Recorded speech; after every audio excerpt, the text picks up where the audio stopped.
Welcome to my channel. Have you ever dreamed of speaking English, but felt too shy, too slow, or just not good enough? Well, I have something for you. Can't, a story. My story. A journey from zero to confidence. I was just like you. I was afraid to speak, but then one day, everything changed. This video will show you how I went from a nervous beginner to someone who speaks, works, and even teaches English in London. Dignier. Do you also want to go to London one day? Or maybe speak English better? Deppen. Comment below if that's your dream too. Now let's begin. Chapter E. The E. The train. It is a warm summer morning. I sit on a train. I have my small bag. I feel a little nervous. I am going to a new city. I am going to learn English. I am just a beginner, but I have a big dream. I want to speak English fluently. I look around the train. Across from me, two ladies are sitting. They are talking, but I listen to their voices. They are speaking in English. I can understand some small words, but not everything. Still, I try to catch more. This is English. This is real English. I feel something strong inside. I want to speak too. I want to try. I look at the ladies. I feel shy. What if I say something wrong? What if they don't understand me? What if I look stupid? But my heart says, this is your moment. You have to try, so I take a deep breath. I smile. I say, hello? You speak English? The ladies stop talking. They look at me. They smile too. One of them says, yes, we do. I feel better. I try again. I say, I learn English. I am a beginner. They listen with patience. They speak slowly. We start a small conversation. I tell them where I come from. I tell them I want to go to London to study English. I speak very slowly. I do not know many words, but I try. I speak with my heart, and they understand me. I feel so happy. We talk for about 10 minutes. It is not a long time. But for me, it feels special. It is my first real conversation in English. They tell me they are from England. They are going home after a conference. They are kind. They do not laugh at my English. They help me. They listen. When my stop comes, I say, thank you. Thank you for talking with me. One of the ladies gives me a paper. Kay? She writes her phone number. She says, if you ever come to England, call us. I cannot believe it. A real English person gave me her number. She trusts me. She believes I can learn.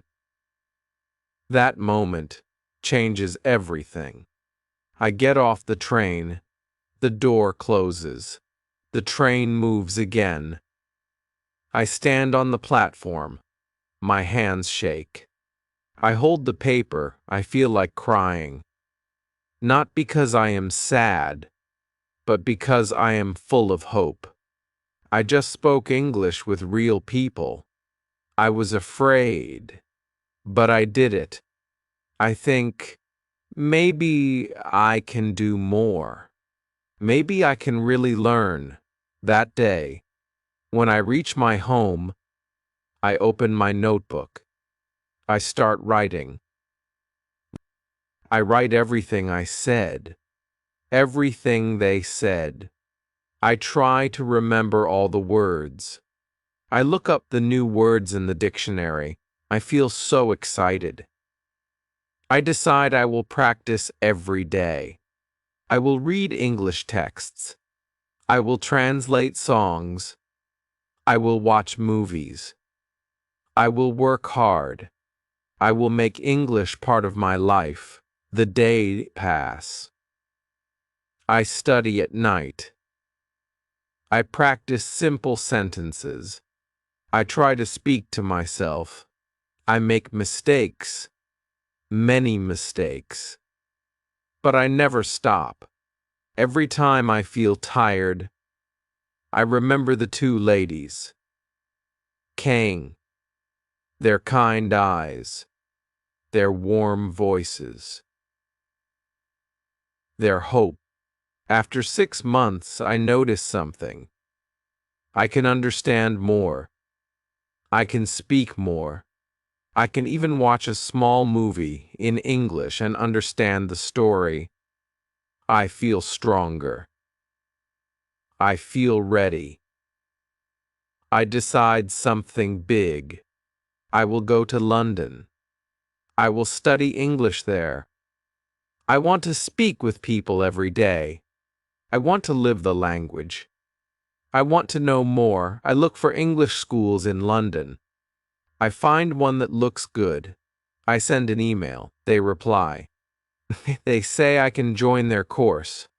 I book my ticket. I pack my bag. I say goodbye to my family.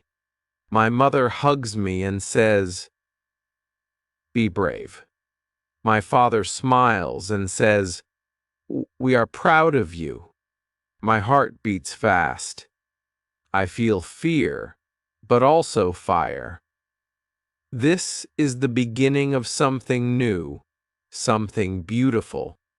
I am not perfect in English, but I have the will. I have the dream. And now I have a plan.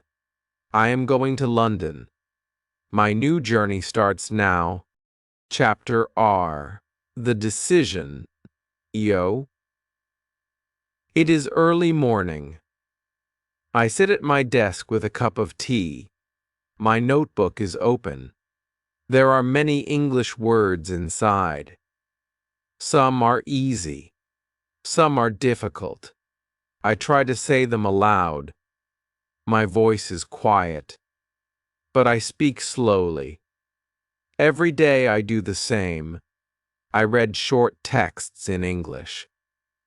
I watch movies with subtitles. I listen to songs and try to understand the lyrics. I use a small dictionary to translate words. Sometimes I understand everything. Sometimes I understand nothing. But I continue. I don't stop. I know I am still a beginner, but I can feel something is changing. My English is getting better. I can see progress.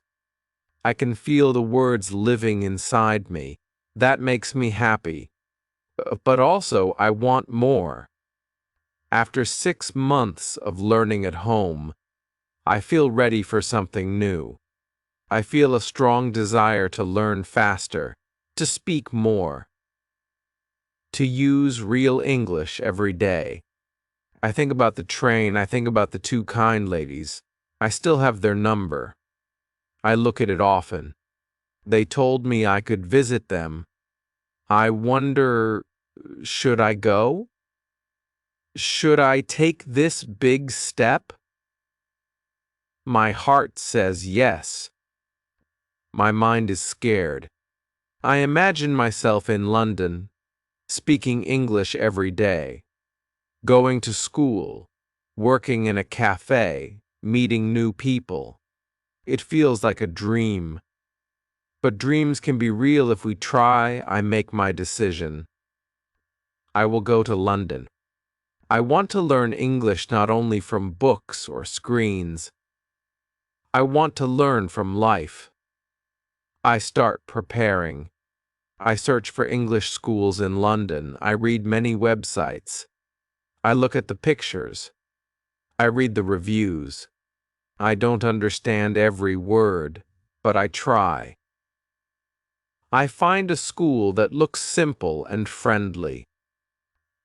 They have classes for beginners like me. I send them an email. It takes me 1 hour to write that email.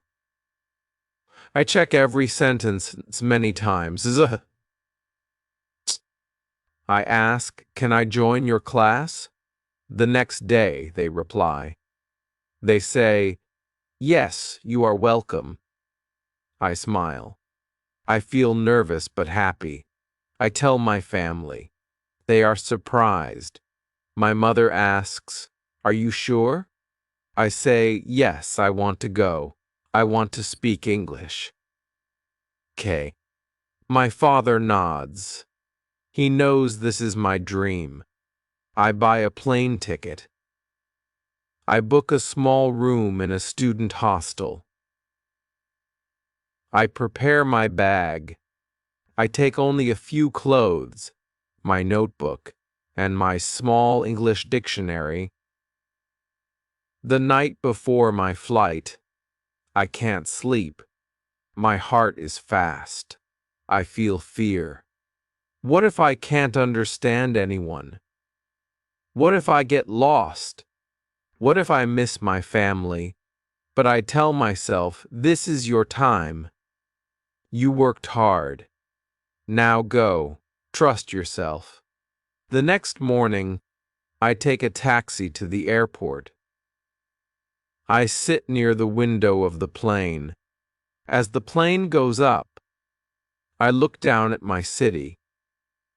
I say goodbye to my old life. I know something new is coming. When I arrive in London, everything feels different. The air, the voices, the signs. People speak fast. I try to listen, but it's hard. I hear many accents.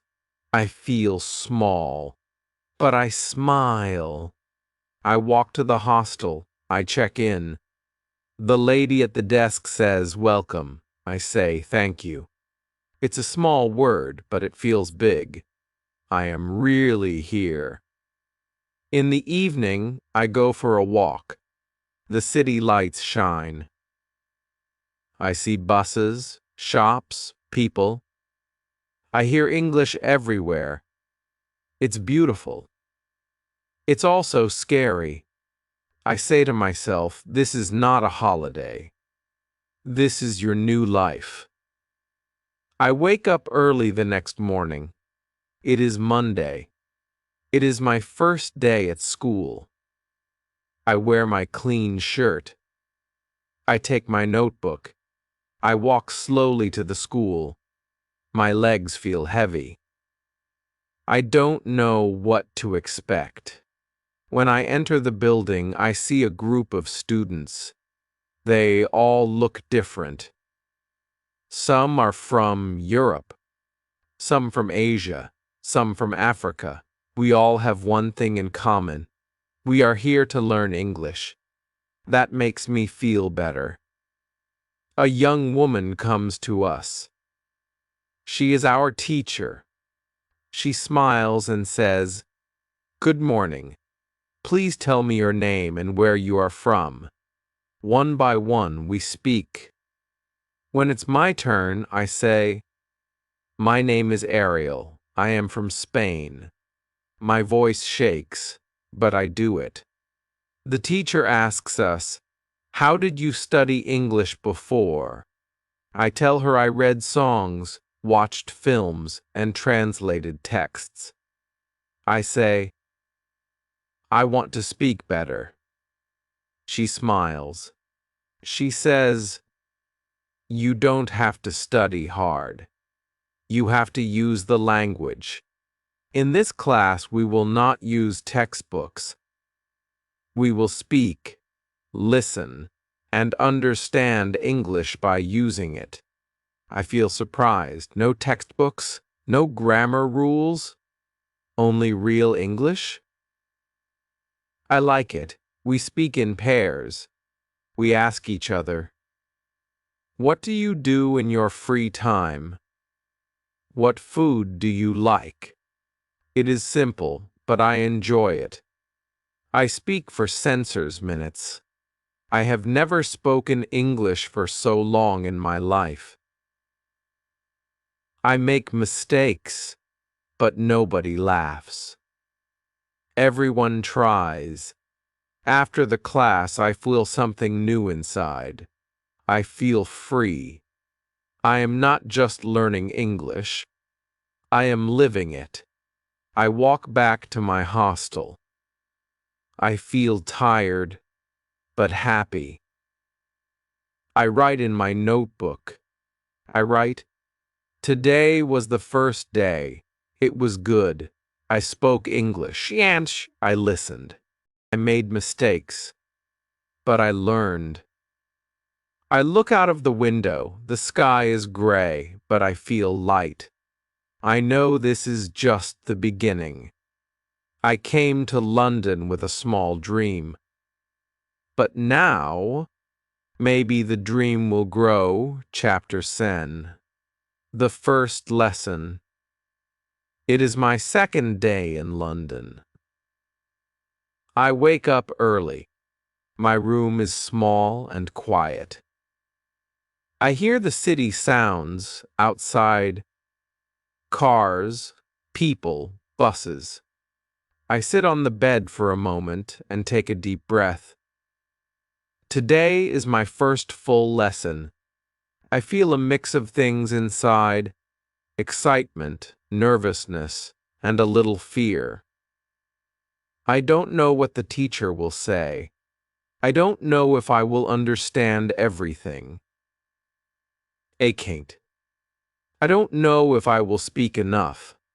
But I tell myself again, you are here now. This is your moment. You must try. I wear my jacket and leave the hostel. The air is cold but fresh. Eh? The school is not far. I walk slowly, looking at the shops and signs. Everything is in English. I read the signs out loud in my head. I try to speak with my eyes.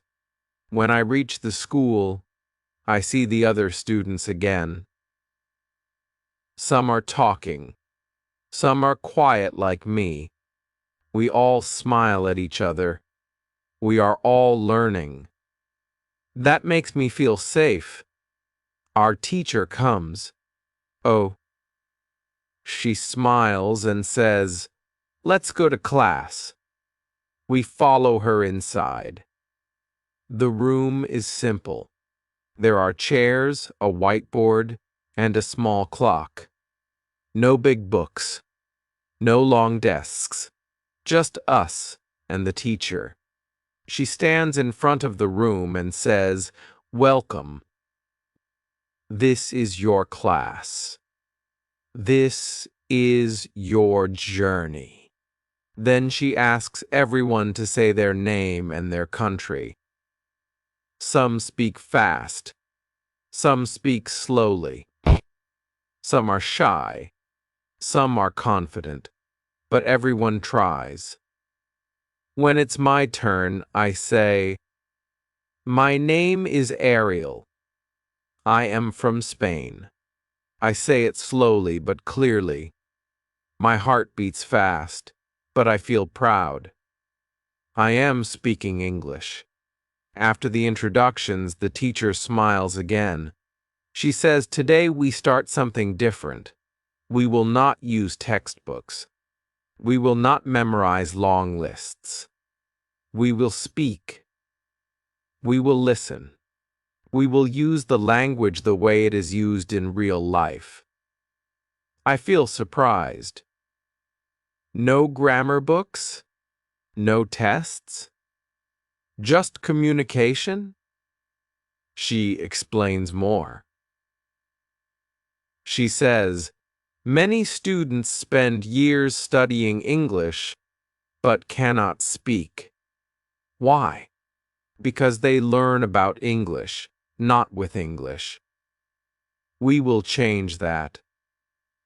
I look around. Everyone is listening. Everyone is interested. Then she asks, "How did you study English before?" One student says, "I read grammar rules." Another says, "I learned word lists." I say, "I translate songs. I try to watch movies." The teacher nods. She says, "These are not bad, but they are only the start." Now we go deeper. Now we live the language. The teacher continues speaking. She says, "We use languages for one big thing, communication. When you were a baby, you spoke your language without reading books. Can't? You listened. You spoke. You made mistakes. And you learned. We will do the same here." I feel something open inside me. I think maybe learning English doesn't have to be hard. Maybe it can be natural. She gives us our first task. She says, "Talk to your partner about your hobbies. What do you like to do in your free time?" I turn to the student next to me. He is from Turkey. He smiles. We start speaking. I say, "I like music. I like football. I like learning English." He says, "I like books. I like cooking." We speak slowly. Pent. We help each other with words. I feel nervous, but also happy. I am not studying English. I am using English. For the whole lesson, we speak. Sometimes we speak in pairs. Kank, sometimes with the teacher. Sometimes we listen. Sometimes we repeat. The class feels alive. It is not quiet. It is full of voices, full of learning. I make many mistakes. I forget words.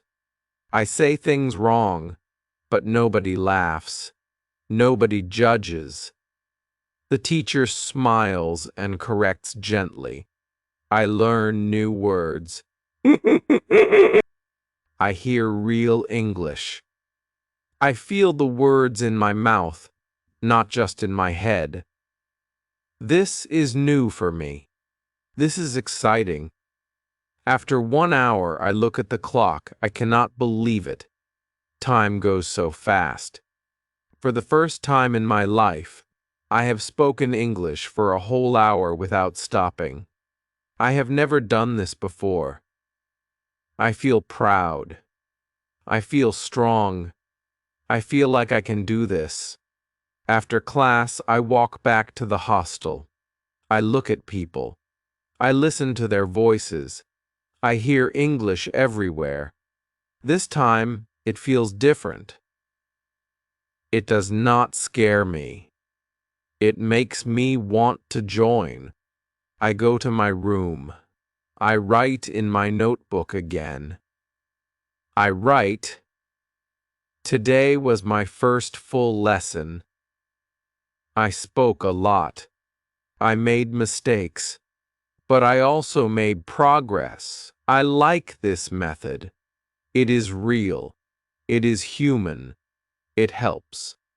Then I sit back and smile. I look at the small paper the ladies gave me on the train.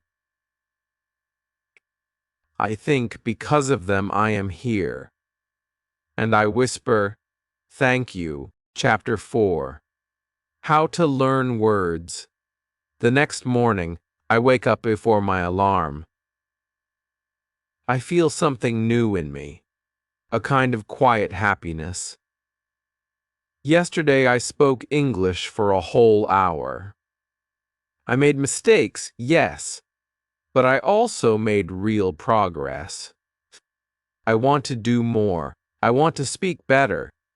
I want to understand more. Today is Tuesday. I get ready and walk to school again. The air in London feels fresh. Hang.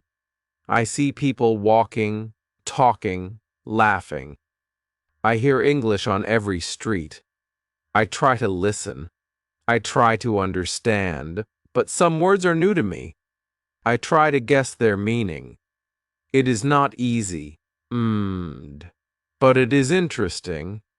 I think, how can I learn more words? I want to speak better, but I need more words. When I reach the school, I sit at my desk. I take out my notebook. I write, how to learn more words. In class, the teacher smiles and says, "Does anyone have a question today?" A student from Brazil raises her hand. She says, "I want to know, what is the best way to learn new words?" I look at her. I feel the same question in my heart. I want to know the answer too. Our teacher nods. She says, "That is a great question. Many students want to learn more words, and there is a simple answer." She walks to the board and writes one word in big letters. Reading. She turns to us and says, "The best way to learn new words is to read. Read every day. Read things you like. Read things you understand. Read stories. Read simple books. Read again and again." She continues, "When you read, you see the same words many times. Your brain remembers them better. You learn not only the word, but how to use the word. Ging. You see the word in a sentence. You see how the word connects with other words. This is better than just learning words from a list. Third, a list is cold. A story is warm.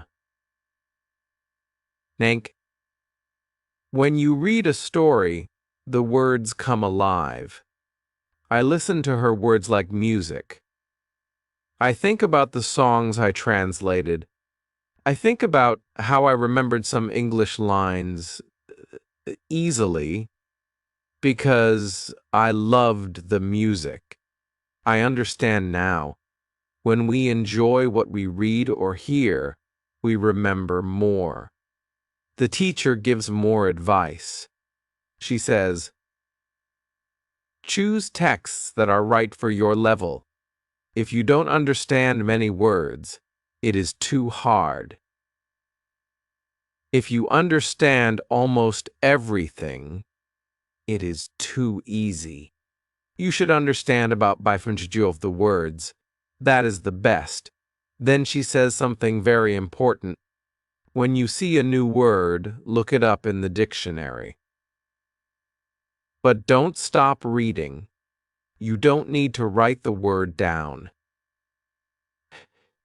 You don't need to memorize it. Just understand it and continue reading. The word will come back. It will return. You will see it again. And one day, you will know it. I feel surprised. I always thought I had to remember every new word the first time. I thought I had to write them down and study them again and again. But now my teacher says I don't have to do that. I can relax. I can just read. I like this idea. It feels natural. It feels simple. I write in my notebook, read Sensors minutes every day. Don't worry. Just enjoy. After the class, I talk to another student. He is from Japan. He says he likes reading simple English stories. He tells me about a small book called The Secret Garden. He says it is easy and beautiful. I go to a small bookshop after school. I ask the lady, "Do you have The Secret Garden in easy English?" She smiles and says, "Yes, right here. I buy the book." That evening, I read the first chapter. It is slow. I don't understand every word, but I like the story. I understand most of it.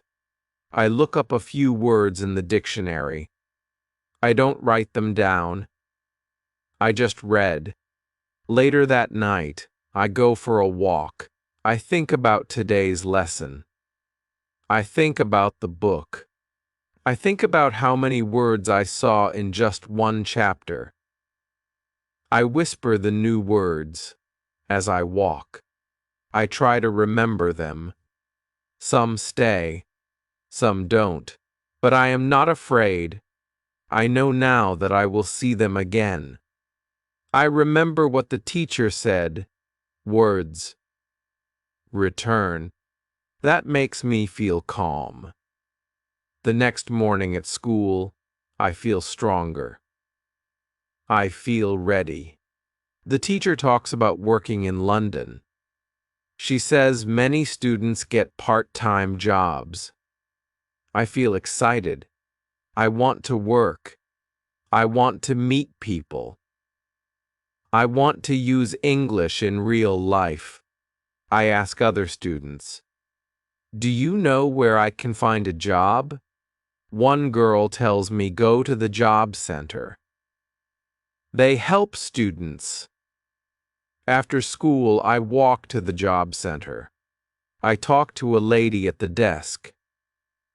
I say, "I am looking for a job. I am a student." She smiles and says, "Do you want to clean or work in a cafe?" Do you want to clean or work in a cafe? Do you want to clean or work in a cafe? I say, I never worked before, but I want to learn. She looks at me kindly. She says, "Your English is good. You can try the cafe. You will start Thursday." I walk out of the job center with a paper in my hand.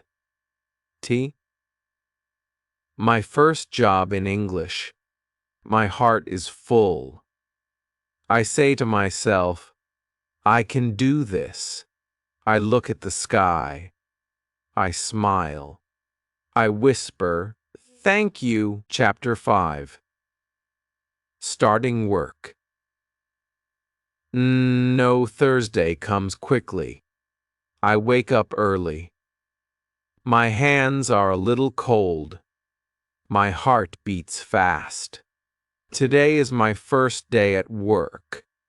It is not a school. It is not a book. It is real. I look at myself in the mirror. I wear a clean shirt. I try to smile. I say, "Good morning. How can I help you?" I practice the sentence again and again. I know I will need it at the cafe. I take my notebook and my small dictionary and put them in my bag. I walk to the cafe. I look at the people in the street. I look at the shops. I feel like everyone is better than me. Everyone speaks fast. Everyone walks fast. But I keep going. I tell myself, you are learning. You are trying. That is enough. When I arrive at the cafe, I see a young woman standing behind the counter. She smiles and says, "Hi, are you Ariel?" I say, "Yes." She says, "Great. I'm Emma." I'll train you today. Her voice is kind. She speaks slowly. I feel a little better. Eng. She shows me everything. The coffee machine, the cups, the sandwiches, the cakes. She explains how to clean the tables, how to talk to customers, how to use the cash register. I try to listen to every word, but some words are new. I feel lost sometimes. I nod and say, "Okay." I try. Emma watches me make a coffee. I press the wrong button. The milk spills. I say, "Sorry." She laughs and says, "It's okay. You're learning." I smile. I clean it up and try again. This time it works. She says, "See? You got it." A customer comes in. Emma says, "Go ahead. Say hello." I walk to the counter. I say, "Good morning. What do you like?" The man smiles and says, "One black coffee, please." I repeat, "One black coffee." I make the coffee and give it to him. He says, "Thank you." I say, "You are welcome." It is a small conversation, only a few words, but it feels big. I spoke to a real customer in English. I helped someone. I feel strong. After a few hours, I feel tired. My feet hurt. My head is full of new words, but I don't stop. I keep going. Emma helps me. She corrects me when I say something wrong. She shows me the right way. I learn by doing. I make mistakes, but every mistake is a lesson. I learn. I learn fast. I listen. I repeat. I say words out loud. I speak with my hands and my heart. At the end of the shift, Emma says, "Good job today. You're doing well." I say, "Thank you so much." I walk home slowly. My body is tired, but my heart is happy. I did something I never did before. I worked in English. That night, I sit in my room. I write in my notebook again. I write, "Today I worked in a cafe. I made coffee. I spoke to customers. I made mistakes. But I learned. I am not afraid." I look out the window. The lights in London shine. Feel like I am part of something now. I am not just a student. I am a worker. I am a learner. I am a speaker. The next morning, I go to school again. My teacher says, "How was your first job?" I smile and say, "It was good. I speak English at work." She says, "That's the best classroom. Real life." In class, another student raises a hand. She says, "When I speak English, I feel nervous. I don't know if I say things right." I understand her feeling. I feel the same sometimes. But now I also feel something new. Courage. My teacher says, "You don't need to speak perfectly. You need to speak. Practice makes you better." I agree. I saw that at the cafe. I made mistakes, but I kept speaking, and I got better. I want to tell the student, don't be afraid. Just speak. Even small words can open big doors. Heck, after school, I go to the cafe again. It's my second shift. This time I know more. I know how to make coffee. I know how to smile. I know how to say anything else and enjoy your drink. I speak slowly, but with more confidence. One customer asks, "Where are you from?" I say, "I'm from Spain. I learn English here." He says, "Your English is good." I say, "Thank you very much." My smile is real. I feel proud. When the day ends, I think, this job is not just for money. It is for my English. Every customer is my practice. Every sentence is my lesson. I write again in my notebook. Learning English is not only in school. It is everywhere. It is in every hello, every thank you, every smile. I close my notebook and go to bed. I dream of coffee cups, kind people, and simple English words. I feel lucky. I feel alive. Chapter 6. Pronunciation Problems. It is Wednesday morning. I walk to school with a happy heart. I feel good about my work at the cafe. I feel good about speaking English with real people. But there is still something inside me that makes me feel small. I know some words. I understand more and more. I can even talk, but still, when I speak, I hear something strange in my voice. My English doesn't sound like the English I hear on the radio or in movies. My words are not clear. Sometimes people ask me to repeat. Sometimes I hear my own voice, and I feel embarrassed. I think maybe my pronunciation is bad. I want to speak better. I want people to understand me easily.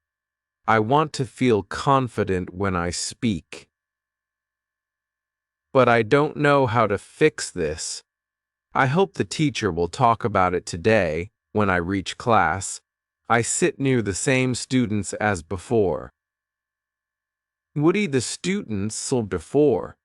We smile and say good morning to each other. Then the teacher walks in. She looks happy. She says, "Does anyone have a question today?" A boy from South Korea slowly raises his hand. He always sits quietly and doesn't speak much, but today he speaks. His voice is soft. He says, "I have a problem with pronunciation. I want to speak better, but I feel shy. I know many words. I understand English, but I don't want to speak because my pronunciation is not good. I feel bad about it." Everyone listens. We all feel what he feels. I understand him. His words are my words too. I want to know the answer. Our teacher looks at him kindly. She says, "Thank you for your honesty."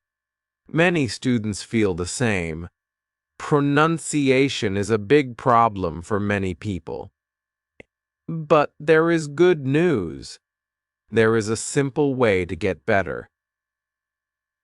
She walks to the board. She writes one word in big letters. Shadowing. She turns to us and says, "This is one of the best techniques to improve pronunciation. It is easy. It is free. And it works." We all look at her. She has our full attention. She continues, "Shadowing means you copy what you hear. You hear a sentence in English, and you say it again immediately. Like a shadow. You do this again and you copy not just the words, but the music of the sentence, the rhythm. the voice. This helps your mouth and brain to learn together. She explains more. She says, when you speak English, you often move your mouth the same way you do in your native language. That's why your pronunciation sounds different. Rec. But when you do shadowing, you train your mouth to move like a native speaker. You use your muscles in a new way. Chuking. At first, it feels strange. Maybe your mouth hurts after 5 minutes. That means it is working. You are training new muscles. I think about this. I think about sports. When I play football, I also train my muscles. Maybe pronunciation is the same. Maybe it's not about being perfect. It's about practicing. The teacher gives us more advice. She says, start with something simple. Choose a short video or audio. Something you understand well. Play one sentence. Pause. Say the same sentence. Then play the next one. Repeat it. Do this for 5 minutes a day. Your pronunciation will get better. Slowly, but surely. She looks at the quiet Korean student and says, you are not alone. Many people feel shy, but you don't need to feel bad. Your voice is beautiful. All you need is practice. But the world needs to hear your voice. After class, I stay for a moment. I walk to the teacher and say, I want to try shadowing. Can you help me choose something to start with? She says, yes, of course. Try short interviews with subtitles or use children's stories in English. They are slow and clear. Listen and repeat. I thank her. Then I go to the library. I find a small video of a man talking about his dog. K. He speaks slowly. I play it. He says, this is my dog. His name is Max. I pause the video and say, this is my dog. His name is Max. I play the next line. I repeat again, slain. I do this for 10 minutes. My voice sounds strange at first, but after a few minutes, I start to enjoy it. It feels like music practice. Later that evening, I go to my football training. I join the school team. There are students from many countries: Brazil, Japan, Italy, Russia. We speak in English. Our English is simple, but it is enough. We laugh. We play. We run. We miss goals. We score goals. We shout words like pass and good job. I don't feel shy here. I don't worry about mistakes. We all use the same small English, but we understand each other. It is beautiful. I speak more. I feel free. When training ends, I walk home with a smile. I think about the boy from Korea. I think about the shadowing method. I think about my football team. I see that speaking is not about being perfect. It is about being brave. I write in my notebook, if you want to speak better, repeat after native speakers. Practice every day. Don't stop. Chapter 7. Monica returns. It is Thursday again. 1 full week has passed since my first day at school. Every day I learn something new. Every day I speak more English. I feel stronger, more open, more alive. Today, I walk into the classroom and something is different. There is a new student sitting in the front row. She smiles at everyone. Our teacher walks in and her face lights up. She says, "Monica, welcome back." The whole class turns to look at the new girl. She stands up and gives the teacher a hug. The teacher says, "Monica was my student last year. She studied with me for only 2 weeks. She was a beginner at that time. Now, just listen." The teacher asks Monica, "How are you?" Monica says, "I am very well, thank you. I'm happy to be here again. I missed your class." Her voice is soft, clear, and confident. Her English sounds natural. Everyone looks surprised. We can hear how fluent she is. The teacher smiles and says, "Wow, Monica, your English is amazing now. You speak so well. Where did you learn?" Monica says, "At home. I didn't go to any school. I just used the things you taught us. I read simple books. I did shadow every day. And I used a new habit you showed us, thinking aloud. I hear this new word. Thinking aloud? What is that? I have never heard it before. I become very curious." Ang. Our teacher laughs and says, "You remembered that?"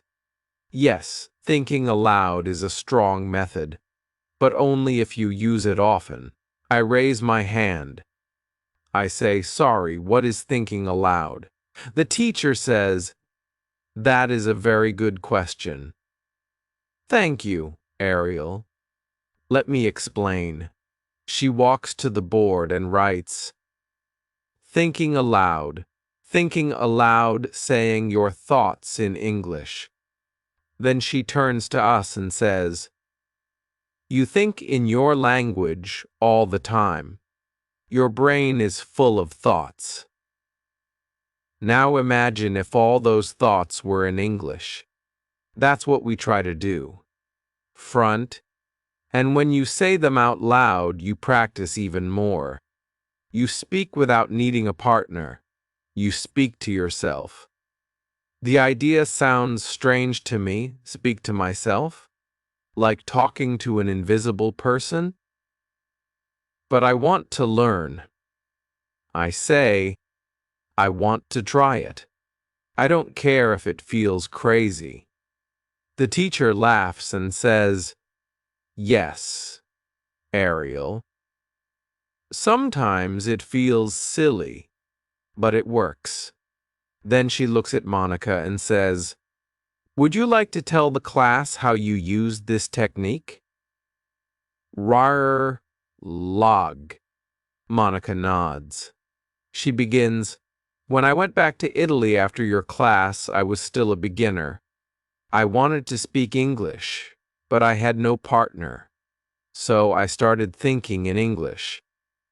Simple things, like, why want coffee? I need to wash my hands. The sky is blue." I said these things out loud when I was alone. I didn't translate. I just spoke, slowly. Every day. "Shoo," she continues. "At first it was hard. My Italian thoughts were fast. My English thoughts were slow. But I kept going. I accepted the slowness. I repeated many simple lines every day. Goat, I can speak English. I want to be better. I don't know many words, but I can use them well. I can speak clearly. I can improve." These small sentences became my new friends. The class is silent. We all listen. It feels like a story. A beautiful one. Monica smiles and says, after some time, English thoughts became natural. They came first. And when I met a man from Australia during his holiday in Italy, I could speak to him. I didn't need to translate. I just talked. That's when I knew this method really works. I look at her and I feel a mix of feelings. I feel inspired. I feel excited. I feel ready. I want to try this technique. I want to think in English too. I want to feel what she felt. I want to speak like her one day. I write in my notebook. Try thinking aloud. Talk to yourself in English. Don't wait for someone to speak with you. Be your own partner. After class, I walk home. On the way, I whisper to myself, "This is a nice street. I like this building. I am going to my room. I will study later." The words are slow. They are simple, but they are mine. My thoughts, in English. I feel strange, but I also feel free. I am using English outside school. I am making English my own. That evening, I practice more. I look at my water bottle and say, I am drinking water. It is good for me. I smile at my small sentence. It is not perfect, but it is alive. Chapter 8. The Power of Thinking Aloud. The next morning, I wake up early. I look at the ceiling and I remember Monica's words from yesterday. I can speak English. I want to be better. I don't know many words, but I can use them well. Her sentences still echo in my mind. They were simple, but they were full of life. I sit on the side of my bed and say, "Good morning. I am awake. I will go to school. I will speak English." It feels strange. I speak slowly. I hear my own voice. But I don't feel shy. There is no one around. It is just me and my thoughts. I am trying to think in English. I am saying my thoughts out loud. I remember the teacher's words. This is your free practice. You don't need a partner. You can speak to yourself. As I brush my teeth, I look at the mirror. I try again. I am brushing my teeth. The water is cold. I feel sleepy. These are not deep sentences, but they are mine. My own voice, my own language. I try not to think in Spanish. I try to stay in English. It is not easy. My mind wants to go back to my native words. But I pull it back. I say, no. English now. I walk to school. On the street, I look at things and talk softly. The car is red. That shop sells fruit. I see a woman with a dog. I feel a little silly, but also proud. I am not just studying English. I am using it. I am using it. I am living it. At school, the teacher asks, "Did anyone try thinking aloud?" I raise my hand. I say, "Yes, I tried this morning. It felt new, but I liked it." She smiles. "Very good, Ariel. That's the spirit." Another student says, I also tried, but I forgot words. The teacher says, that's okay. It's normal. Don't stop. When you don't know a word, use another. Describe what you mean. That's how you grow. Then she says something powerful. You don't need perfect English in your head. Egg. You need English that moves, that comes out, that lives. Thinking aloud helps you find your English voice. We do a small activity in class. The teacher says, think of something you do every day. Speak it out loud. Say it step by step. I think of making coffee. I say, I open the kitchen door. I turn on the light. I fill the kettle. I wait. I make my coffee. I sit. I drink slowly. The sentences come slowly but clearly. The teacher nods. Good, Ariel. See how much you know? You don't need to study grammar for this. You just need to speak. Later that day, I go to work. On my way, I keep thinking aloud. I am going to work. I will see Emma. I will make coffee. I will speak to customers. At the cafe, I smile more. I speak more clearly. I say, would you like sugar? Or have a good day. These small lines feel easier now. My tongue moves faster. My words are more natural. I think the thinking aloud technique is helping me. I don't need a book to do this. I don't need a teacher with me all the time. How? I only need my voice, my thoughts, and my decision to try. After my shift, I sit in the small park near the cafe. The air is cool.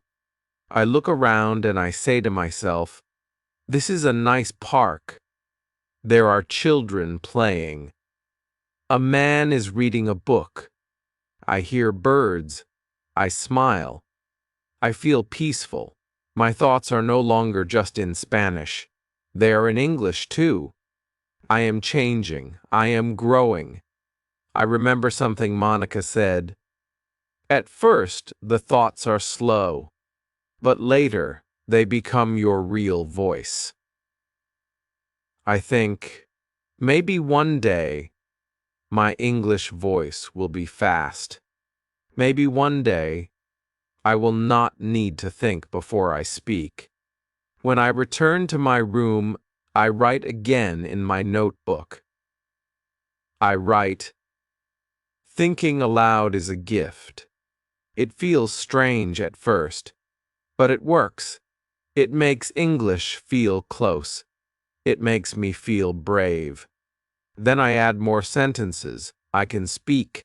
I am improving. I am not afraid. I make mistakes, but I also make progress. These are not just notes. They are a conversation with myself. Pay.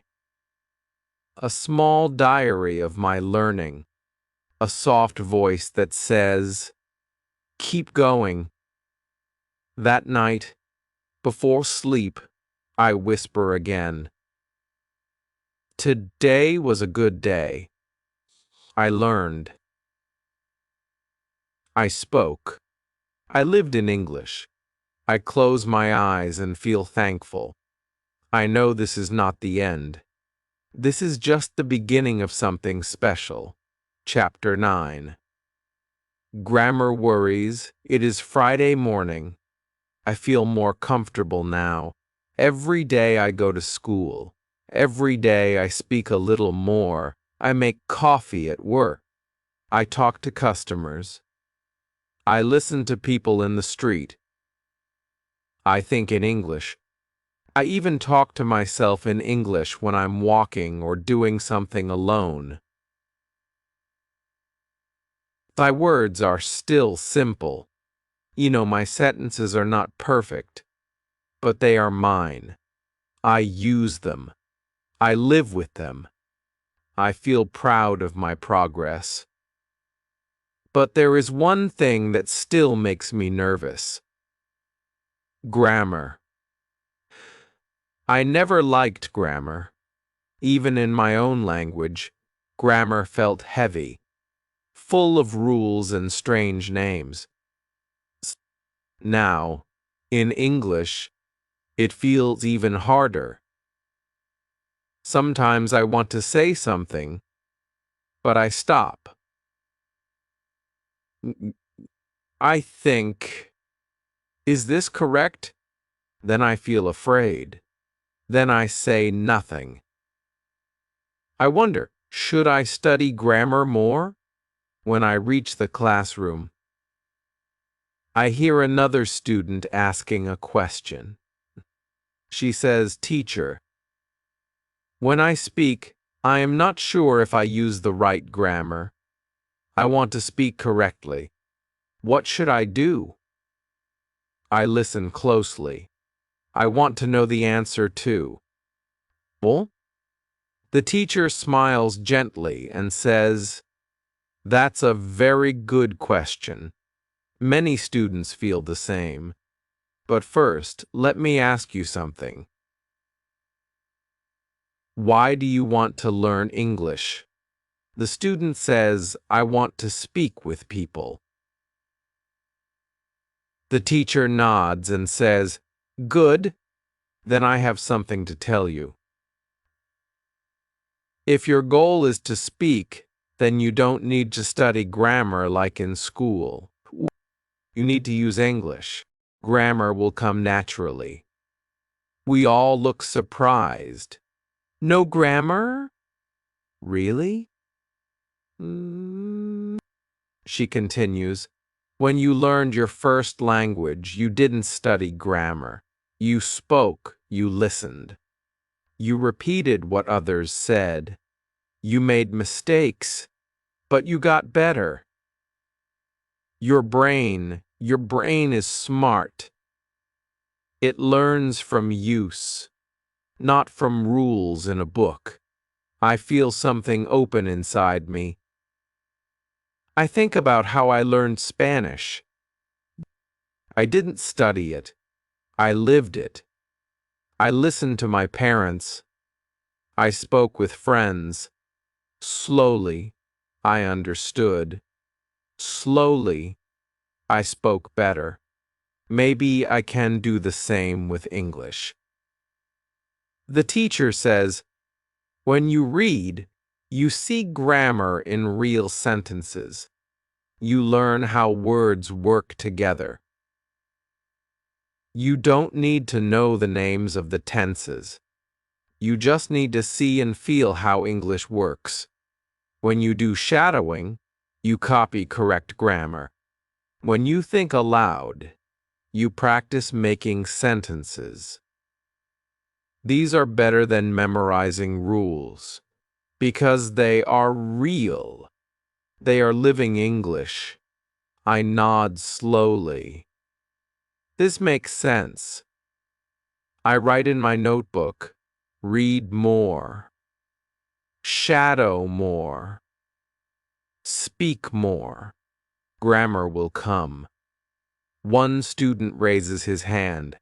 He says, "But what if someone wants to pass an English exam?" The teacher says, "That is different. If you need to pass an exam, then yes, you may have to study grammar directly, but only for that test. That's a special goal. And for that, you can get old test papers and practice with them. But if you want to speak English in life, in real situations, then speak, read, and listen. That is the way I feel calm. I feel free. I don't want to pass an exam. I want to speak. I want to live in English. This is my goal. After class, I walk to work. On the way, I speak softly to myself. Today is Friday. I will go to the cafe. I will make coffee. I will smile at people. The grammar is simple. The words are small. Yeah.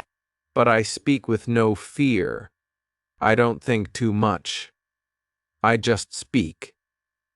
I feel my English becoming more natural. At the cafe, I talk to Emma. I say, I feel better now. My speaking is easier. She says, yes, I can hear that. You are more relaxed. I feel happy. I talk to customers without thinking too much. I don't stop to ask, is this correct? I just speak, and most of the time they understand me. That is what matters. When the day ends, I go to a quiet place near the river. I sit on a bench and think about my English. I say aloud, I am not perfect, but I am better. I don't need to be perfect. I just need to express my ideas.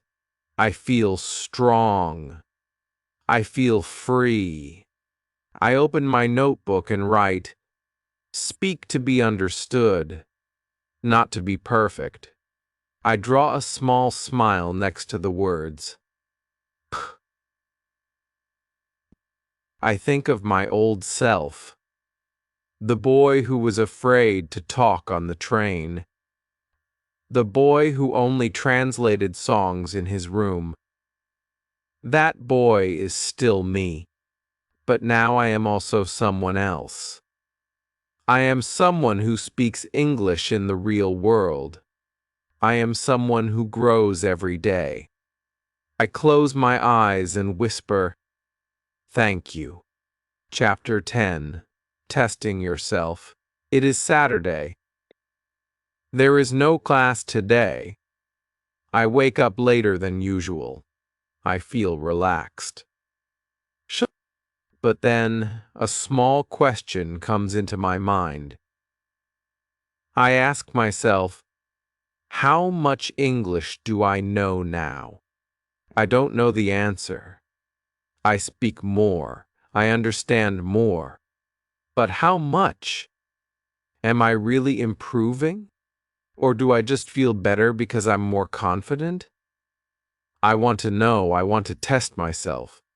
I want to see how far I have come. Not for a grade. Not for school. Just for me. Just to feel sure that I am growing.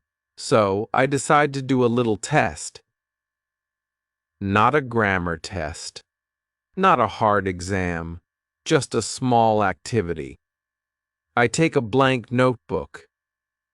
I sit on my bed. I open to the first page and I write this. What do I do in a normal day?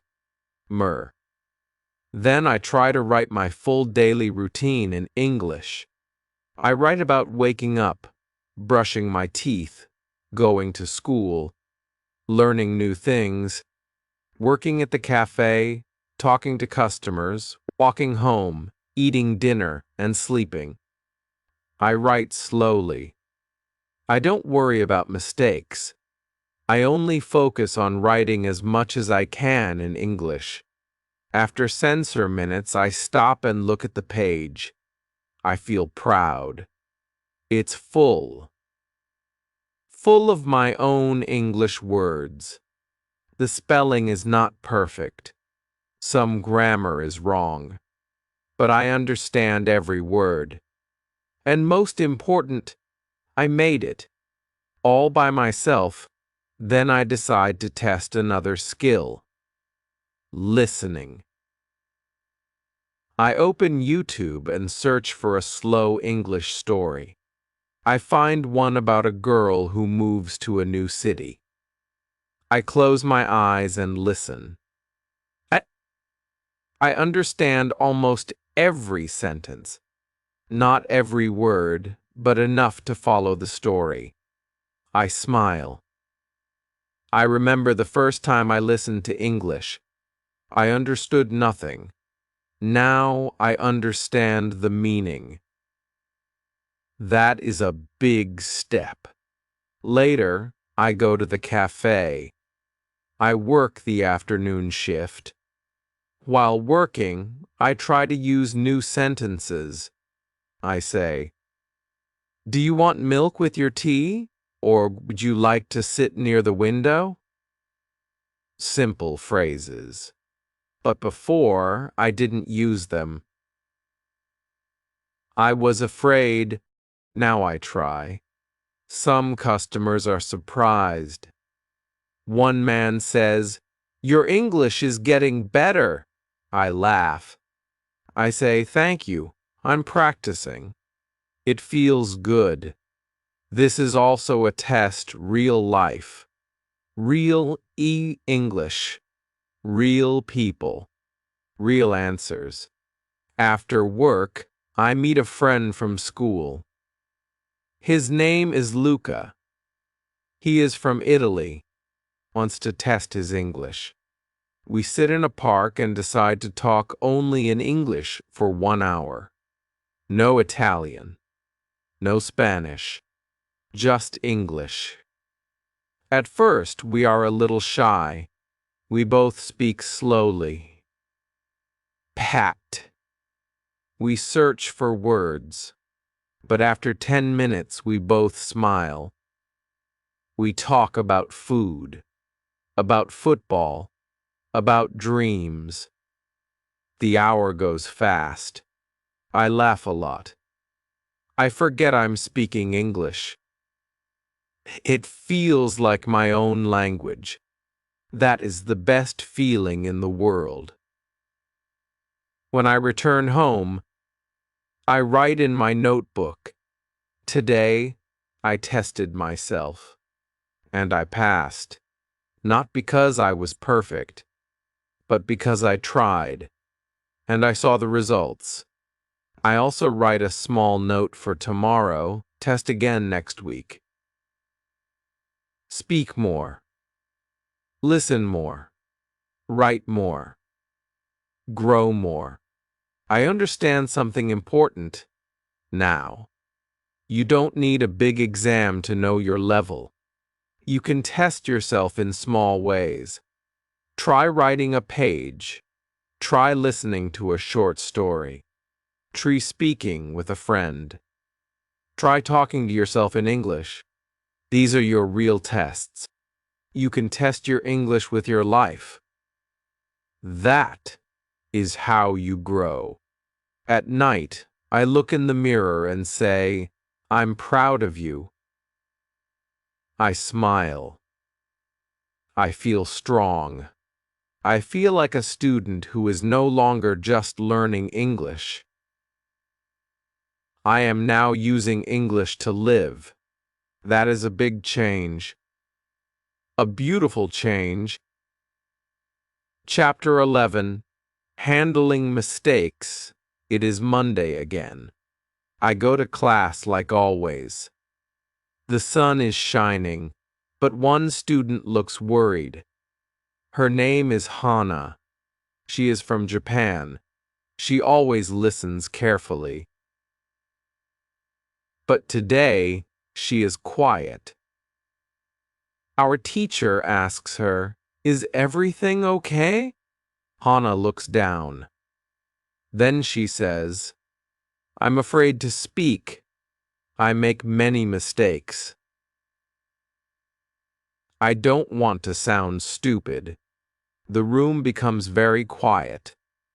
I look at Hana. I understand her. I feel the same sometimes. Many of us do. We want to speak. We want to practice. But we are afraid. What if people laugh? What if we say the wrong word? What if our sentence sounds strange? It's like a wall inside our head. The words want to come out, but they hit that wall of fear. Then the teacher speaks. Her voice is soft but strong. She says, Hannah, mistakes are part of learning. You cannot grow without them. You cannot speak well unless you speak badly first. We all listen carefully. She walks to the board and writes in big letters, mistakes, progress. She turns to us and says, children fall when they learn to walk. You fall. You cry. But you stand up. Again and again. One day, you run. That is how learning works. Then she tells us a story. She says, when I first learned French, I once told a waiter that I wanted to kiss the food, not eat it. Everyone laughed. But I laughed too. I never forgot the right word after that. We all laugh with her. Even Hannah smiles. The room feels lighter. The teacher looks at us and says, the real mistake is silence, not speaking at all. If you speak and make a mistake, that is good. That means you are trying. That means you are learning. Don't fear mistakes. Welcome them. I write those words in my notebook. Don't fear mistakes. Welcome them. After class, I think about my own fear. I remember last week when I forgot a word while talking to a customer. I just stood there, smiling, frozen. I didn't know what to say. It felt terrible. But now, I think, maybe that was not a bad moment. Maybe that was a moment to learn. If I had spoken, even with mistakes, I would have learned faster. So I decide something. From now on, I will make mistakes with pride. I will speak even if I am unsure. I will ask questions. I will laugh at myself. I will grow. Because I know one thing now. People don't laugh because you're wrong. They laugh with kindness. They laugh because they also understand how hard it is. In the evening, I go to work. A man asks me, what is the soup of the day? I forget the word for tomato. I say, it is the red round vegetable soup. The man laughs. He says, ah, tomato. Perfect. I'll take that. I laugh too. I say, yes, tomato. It feels good. It feels free. It is not perfect English, but it is real. It is honest, and it works. Later, I tell Emma about it. She says, you're brave. Many people stay quiet. You speak. That is strong. I feel something warm in my heart. I feel proud. Not because I got it right, but because I didn't run away from the mistake. I stood there, and I kept going. That night, I think of Hannah again. I wonder if she will speak more tomorrow. I think she will. Because today, something changed in all of us. We saw that mistakes are not monsters. They are teachers. They show us what we don't know, so we can learn it. Before sleeping, I talk to myself in English. I make small mistakes. I smile. I keep going. I whisper, mistakes are my friends. They help me grow. Chapter 2 Memory Problems. It is Tuesday morning. I sit in the classroom and feel ready to learn. I open my notebook. I look at the words I wrote yesterday, but something is wrong. I juking. I don't remember them. I read the words again. I feel confused. Why is it so hard to remember new words? I write them. I read them. I say them out loud. But the next day I forget. I feel sad. Maybe I'm not good at learning. Maybe my brain is slow. I look around the room. I think maybe other students feel the same. Then I see Ahmed. He looks frustrated too. He puts down his pen.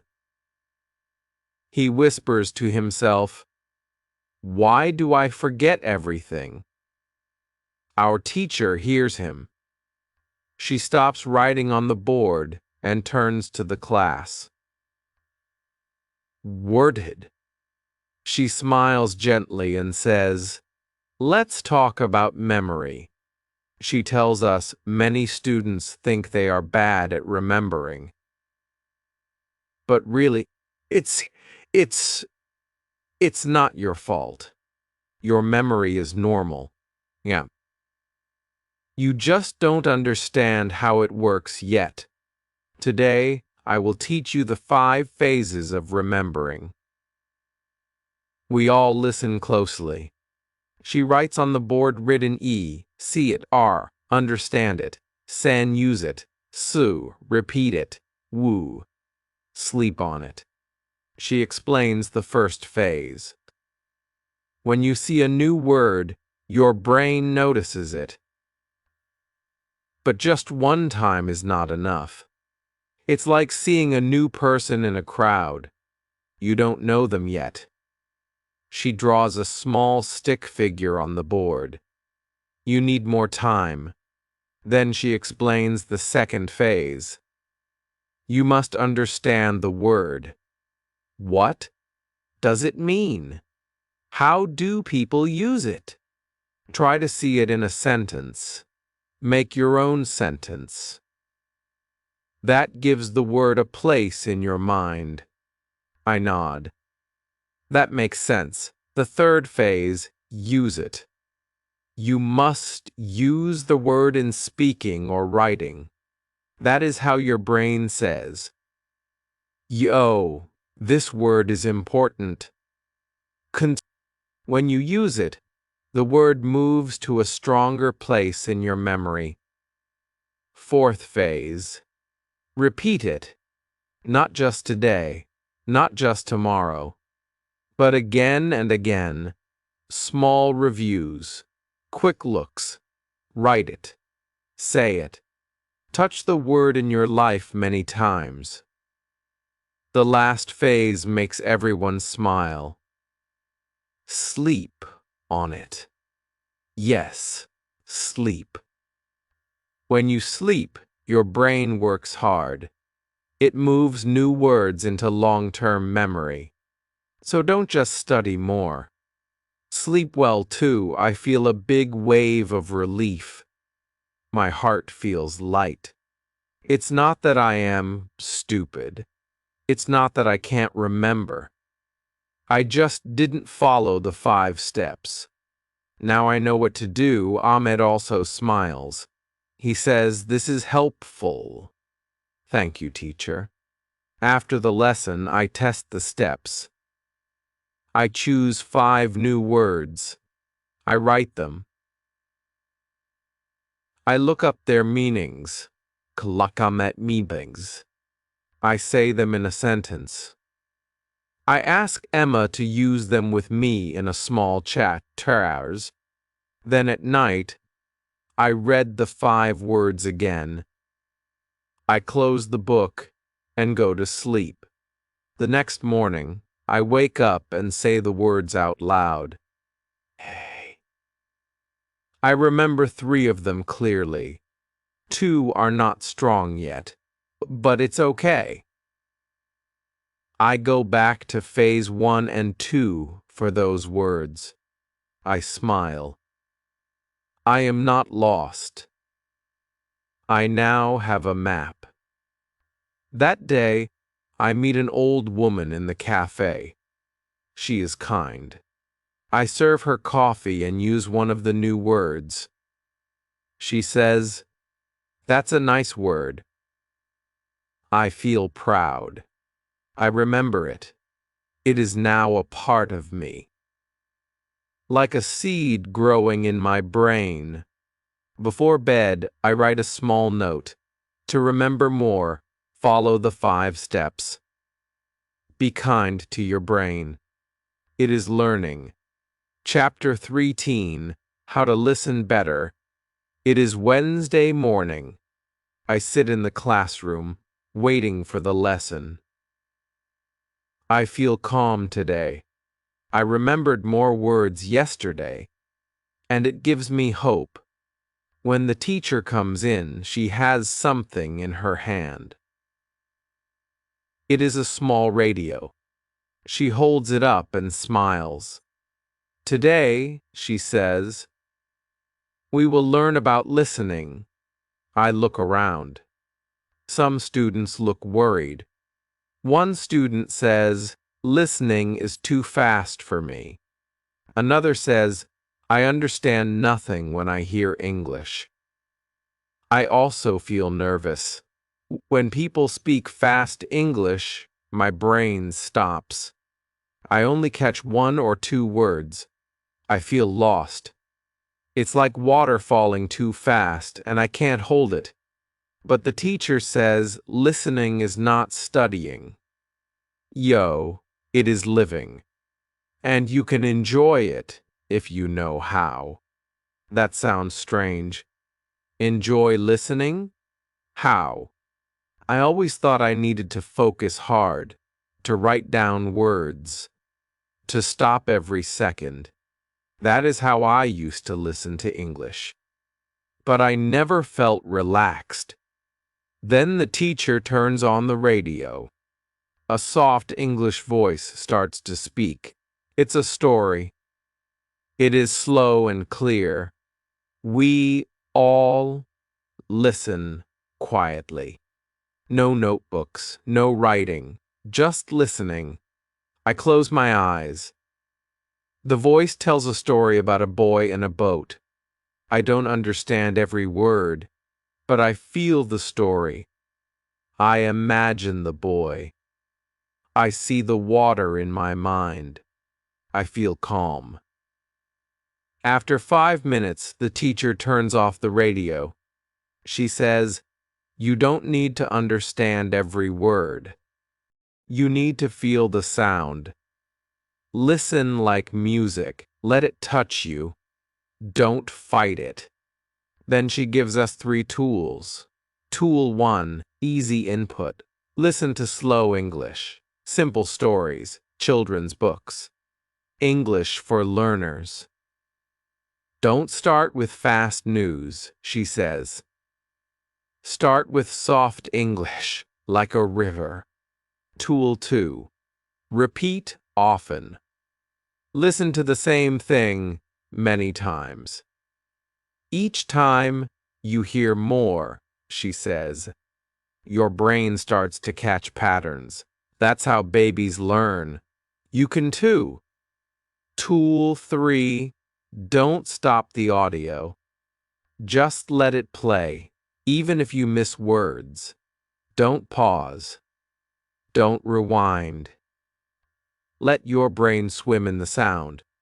I write these steps in my notebook, Medomet E. Easy input. R. Repeat often. San. No pausing. Then she says something powerful. You don't learn to listen by trying harder. You learn by relaxing more. After class, I go to the library. I find a section called Easy English Audiobooks.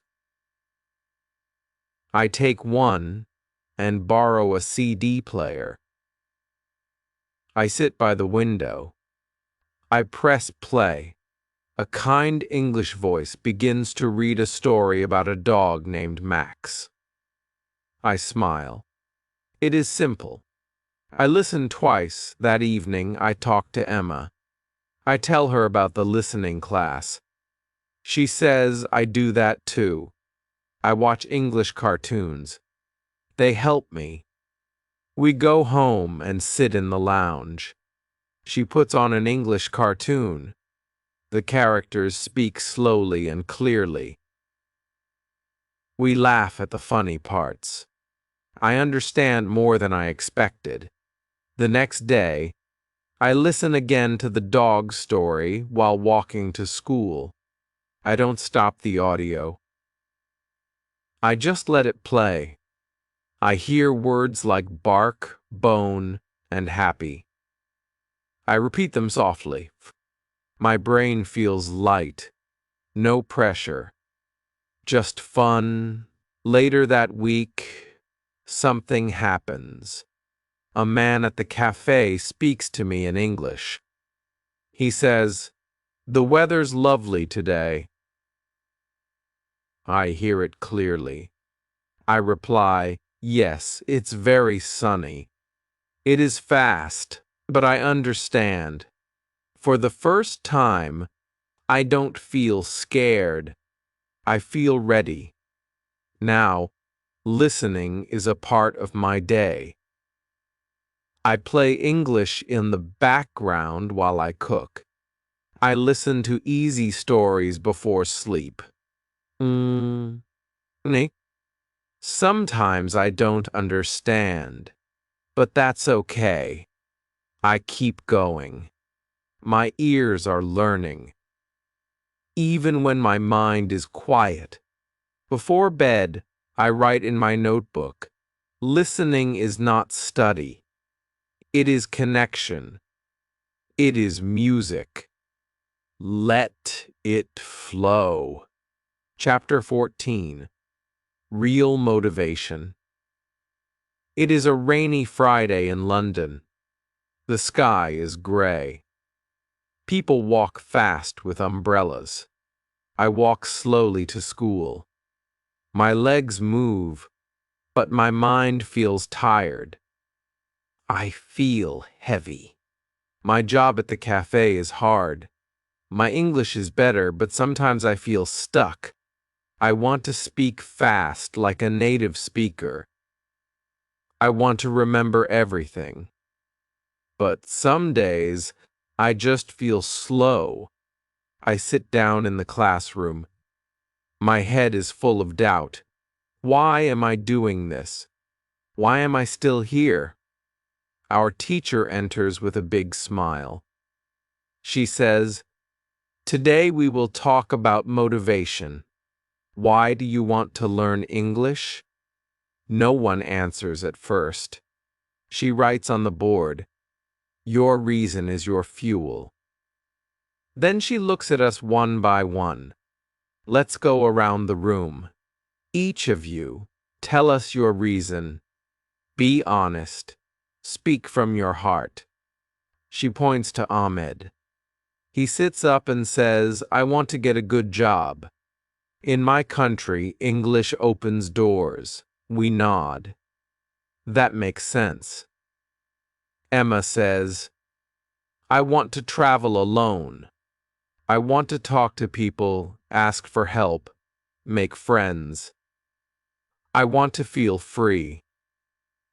Her eyes shine. You? Monica says, "I love English movies. I want to understand them without subtitles.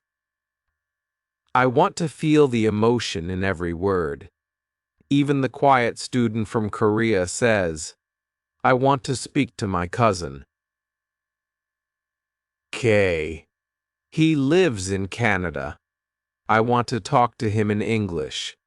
He doesn't speak Korean well. Then it's my turn. I pause. I look out the window. The rain is falling slowly. Mickey. My heart beats a little faster. I say, I want to sing the Beatles. I want to understand their songs. When I was small, my father played them every Sunday. Hey, I didn't understand the words, but I felt something. The music stayed in my heart. I promised myself one day I will sing these songs and understand every word. The room is silent. The teacher smiles. That, she says, is real motivation. That is your story. And stories keep us going when days feel hard. I feel warm inside. I remember my father's old radio. I remember the soft sound of Let It Be playing in our kitchen. I remember singing yesterday without knowing what it meant. Now, I can look at the lyrics and understand most of the words. Not all, but more than before.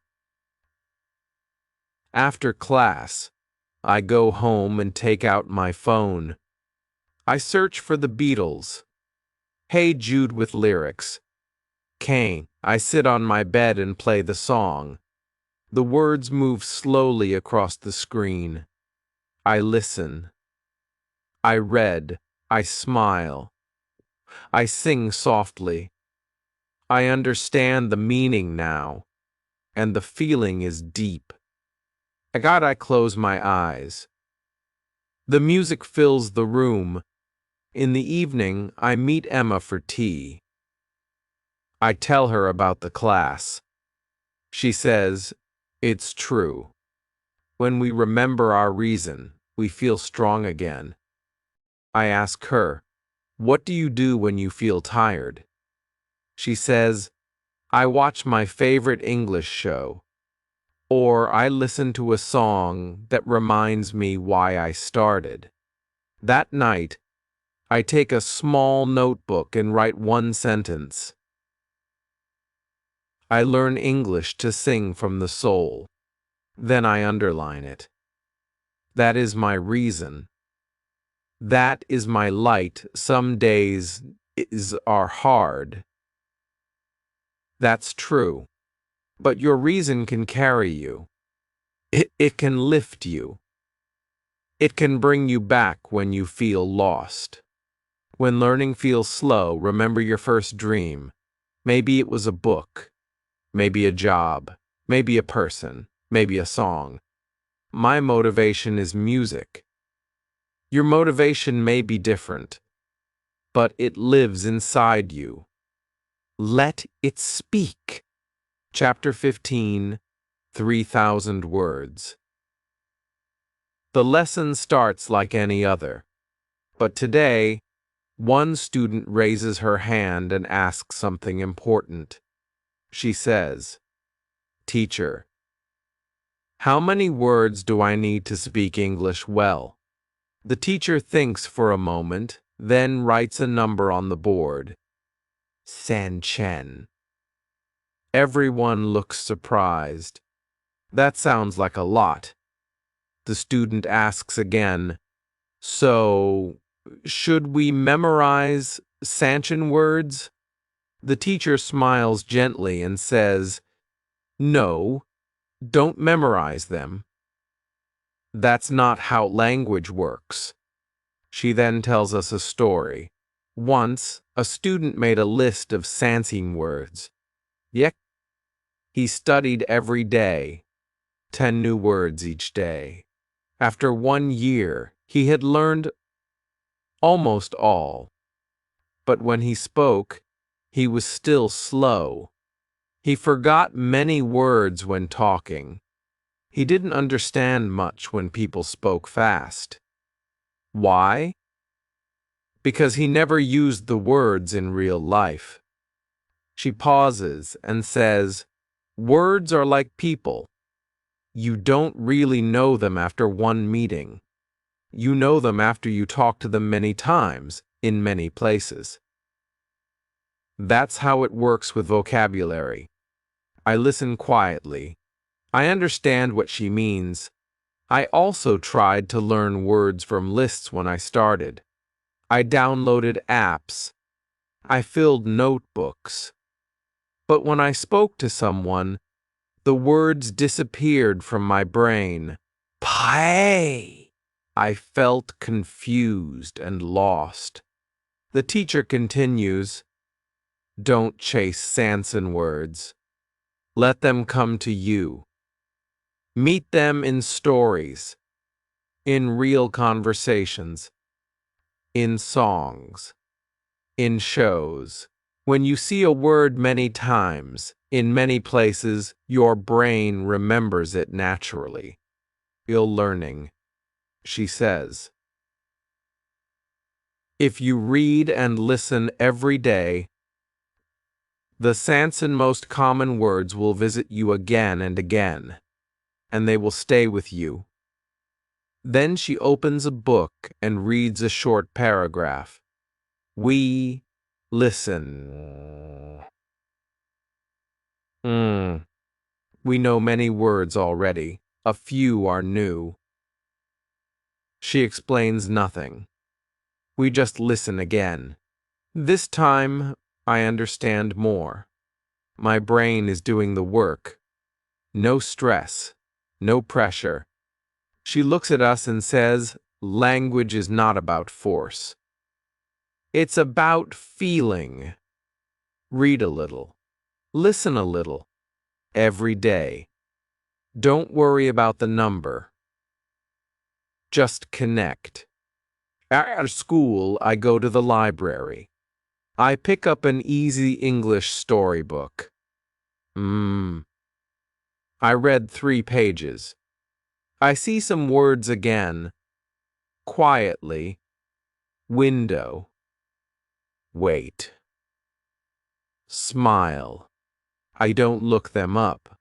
I understand them from the story. It feels natural. On the bus home, I think about Sans words. I realize something. I already know many. Maybe Wubite, maybe Ichen, and each day I learn more without making a list. Just by living with English. At work that evening, a customer asks me, "Can I get a sandwich without onions?" I understand every word. I smile and say, "Of course." Then I write no onions on the order paper. I feel proud. 2 new words I didn't study, but now I know them. Later that night, I listened to my favorite Beatles song again. Within. This time, I understand the line, "Take a sad song and make it better." I feel something deep inside.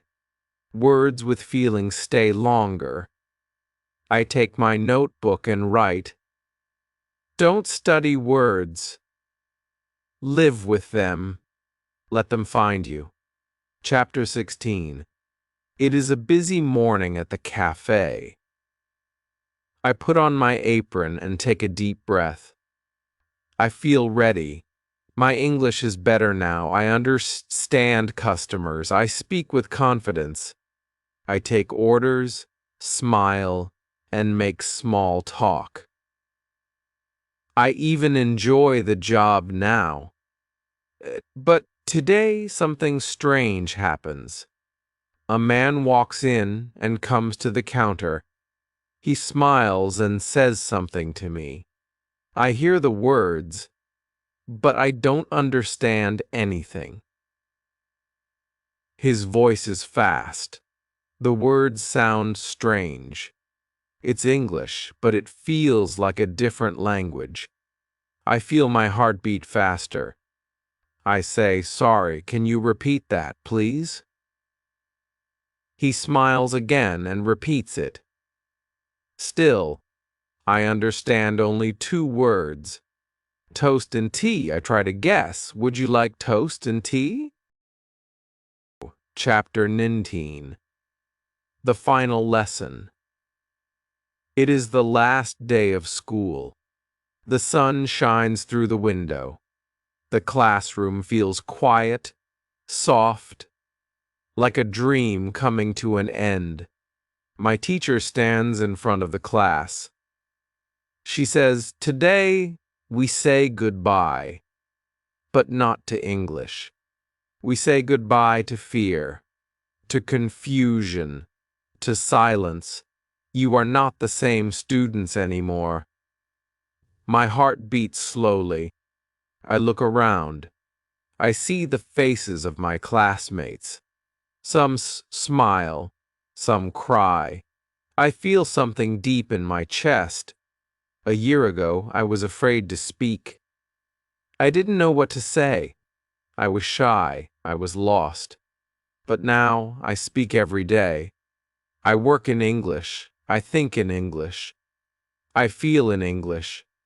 My voice is stronger. Our teacher asks, "Would anyone like to share something before we finish?" I raise my hand. She nods. I stand up. I say, "1 year ago, I was new here. I didn't know many words. I didn't speak much, but you all helped me. This class helped me. You showed me how to learn. Not just words, but confidence. Not just grammar, but life." Everyone is silent. Some smile. Some smile. Some wipe tears. I continue. Now I work in a cafe. I listen to customers. I help them. I play football with people from many countries. I make mistakes, but I don't stop. I read, I listen, I shadow, I speak. And something beautiful happened last week. I pause. I was helping a new student from Turkey. K. He didn't know how to ask for help in English.